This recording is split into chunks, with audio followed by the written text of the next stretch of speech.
জামালপুরে বিএনপির দুই গ্রুপের সংঘর্ষের ঘটনা ঘটেছে। এতে উভয় পক্ষের ৩০ জন নেতাকর্মী আহত হয়েছে।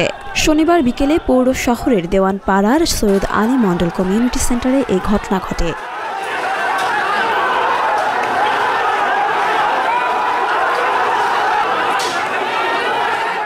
ওয়ানপাড়ার একটি কমিউনিটি সেন্টারে বিএনপির ভারপ্রাপ্ত চেয়ারম্যান তারেক রহমানের সাথে ময়মনসিংহ অঞ্চলের নেতৃবৃন্দের ভিডিও কনফারেন্সের আয়োজন করে জেলা বিএনপি। সেখানে সাবেক সংসদ সদস্য ও কেন্দ্রীয় কমিটির সহ সম্পাদক নীলোফার চৌধুরী মনি, বিএনপি নেতা শামীম আহমেদ, ফিরোজ মিয়া, আরমান ও আনিসুর রহমান বিপ্লব তাদের লোকজন নিয়ে প্রবেশের সময় জেলা বিএনপির নেতাকর্মীদের সাথে ধাক্কাধাক্কি হয়। এ সময় দুই পক্ষের মধ্যে সংঘর্ষ বাধে। সেখানে বিএনপির নেতা শামীম আহমেদের অনুসারীদের কয়েকটি মোটরসাইকেলে আগুন ধরিয়ে দেয়। 17 বছর রাজপথে আওয়ামী দুঃশাসন বিরোধী আন্দোলনের মধ্য দিয়ে রাজপথের নেতাকর্মীরা জামালপুরের বিএনপির সাথে জেলা বিএনপির সাথে ঐক্য।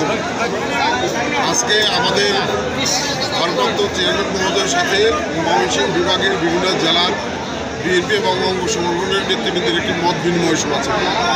আপনারা জানেন যে বর্তমান প্রেক্ষিতে বিএনপির নেতাকর্মীদেরকে ধৈর্যশীল সুশৃঙ্খল হওয়ার জন্য ভারপ্রাপ্ত চেয়ারম্যান এই মত বিনিময়ের মাধ্যমে নির্দেশনা দিচ্ছে। সেটির একটি প্রোগ্রাম আমাদের আজকে দেওয়ানপাড়া স্টার কমিউনিটি সেন্টারে ছিল। সেটা একটা সুনির্দিষ্ট ক্রাইটেরিয়ার মধ্যে ছিল। জেলা বিএনপির সীমিত সংখ্যক নেতাকর্মী, আমাদের অঙ্গ সংগঠনের সীমিত সংখ্যক নেতাকর্মী এবং উপজেলা পর্যায়ে উপজেলা বিএনপি এবং অঙ্গ সংগঠনের সীমিত সংখ্যক নেতাকর্মী। আমাদের মাননীয় অ্যাক্টিং চেয়ারম্যান আজকে আমাদের সাথে একটা বৈঠক করবে। সেই বৈঠকটি উপলক্ষে আমরা আসছি। কিন্তু এইখানে জেলা বিএনপি যেভাবে ক্রাইটেরিয়া করছে, ক্রাইটেরিয়াটা যদি সুষ্ঠুভাবে করতো, আমাদের ছেলেরা যারা ক্রাইটেরিয়ার মধ্যে পড়ে তারা যেতে পারত।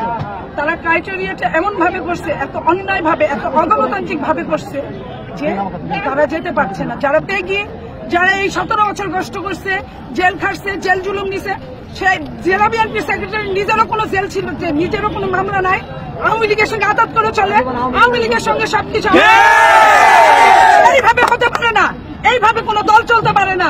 সে সবকিছু দখল ভোগ করবে, এইভাবে হতে পারবে না। আমাদের ছেলেদের নাম বেচা, আমাদের ছেলেদেরকে ব্যবহার করে সে অন্যায়ভাবে অর্থের ভার করবে।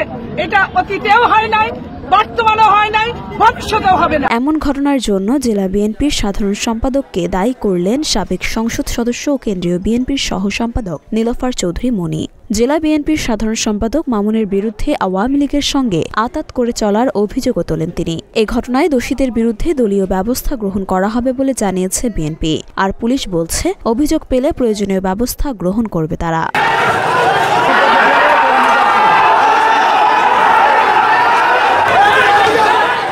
মরিয়ম মিম, ঢাকা পোস্ট।